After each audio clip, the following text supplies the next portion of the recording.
दोस्तों, आज हम गीता अध्याय 2 के श्लोक 72 जो कि इस अध्याय का अंतिम श्लोक है, उससे पहले हम अध्याय 2 या सांख्य योग के बारे में थोड़ा सा फिर से पीछे जाते हैं और कंक्लूड करते हैं कि इस अध्याय में हमने क्या सीखा। अध्याय 2 अर्थात सांख्य योग। सबसे पहले जब यह अध्याय प्रारंभ किया था तो सांख्य योग क्या है इस बारे में चर्चा की थी। सांख्य योग अर्थात यह अध्याय तत्व ज्ञान या नॉलेज ऑफ रियलिटी से जुड़ा हुआ अध्याय है, जिसमें श्री कृष्ण अर्जुन को वास्तविकता से, सत्य से और वास्तविक तत्व से उनका बोध कराते हैं कि वास्तविकताएं क्या होती हैं।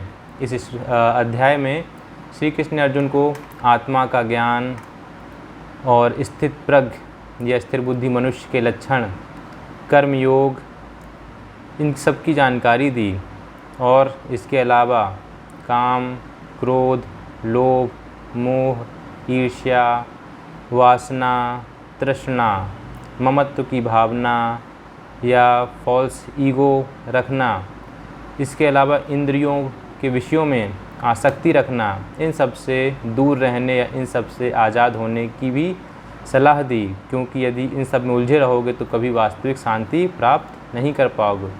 तो श्री कृष्ण ने बताया कि वास्तविक सत्य क्या है जीवन के, और उन्होंने बताया कि शरीर और जीवात्मा में भेद भी बताया था कि मनुष्य जो खुद को अपने आप को केवल शरीर मात्र समझता वह नहीं है, बल्कि क्या है, एक आत्मा भी है, जो कि क्या है, नैनम छिन्दन्ति शस्त्राणि नैनम दहति पावका, जो कि किसी के द्वारा मारी नहीं जा सकती है। और वाशांसी जीवनानि यथा विहाय, इस तरह के श्लोकों में बताया था कि आत्मा शरीर बदलती रहती है, कभी नष्ट नहीं होती है, जैसे कि एक ऊर्जा या एनर्जी की फॉर्म है वो, तो इसलिए शरीर की चिंता नहीं करनी है।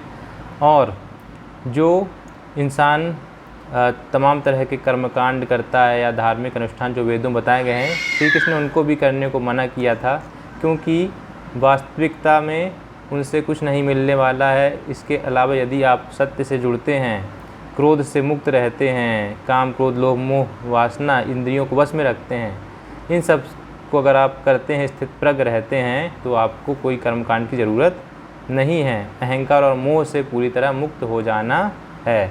जो आपको अपना कर्म करना है अर्थात कर्तव्य का पालन करना है, उसको इस तरह करना है कि आपको कोई रिजल्ट की भूख नहीं होनी चाहिए। जिसमें बताया था श्री कृष्ण ने, कर्मण्येवाधिकारस्तु मा फलेषु कदाचन, तो आपको रिजल्ट की इच्छा से अटैच नहीं होना है, उससे दूर रह कर के आपको अपना कर्तव्य पूरी ईमानदारी और निष्ठा से करना है। आपको ये समझ कर के अपना कर्तव्य आकार करना है कि जो हम कर्म कर रहे हैं वही सक्सेस है। अगर हम अच्छे से अपना कार्य कर लेते हैं तो आप उसी को अपनी सक्सेस या सफलता मानिए।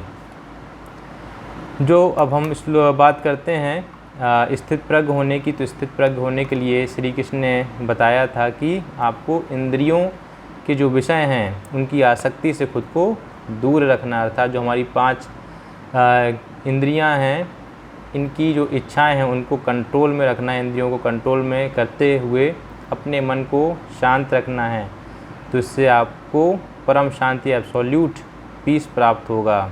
तो जब आप इन बातों का ध्यान रखेंगे तो श्लोक 72 में बताया गया है कि आप किस स्टेज में पहुंच जाएंगे। तो श्लोक 72 के बारे में अब हम जानते हैं। ऐसा ब्राह्मी स्थिति पार्थ नैनाम प्राप्य विमुह्यति स्थित्वास्यांतमत काले अपि ब्रह्म निर्वाणम मृच्छति।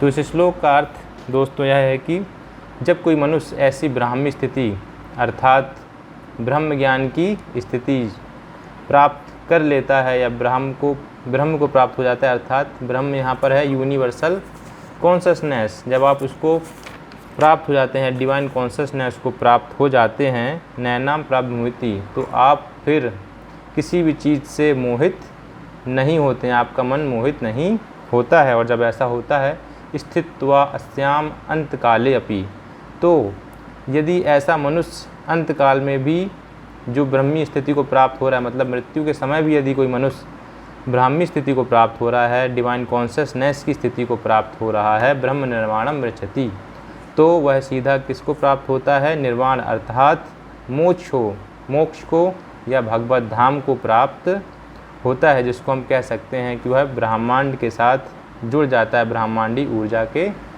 साथ। क्योंकि अल्टीमेटली जो भगवान कहा जाता है, जिसको किसी ने देखा नहीं है, तो एक परम ऊर्जा है, तो वह उसके साथ में जुड़ जाता है और इसी को मोक्ष या लिबरेशन कहा जाता है। धन्यवाद दोस्तों।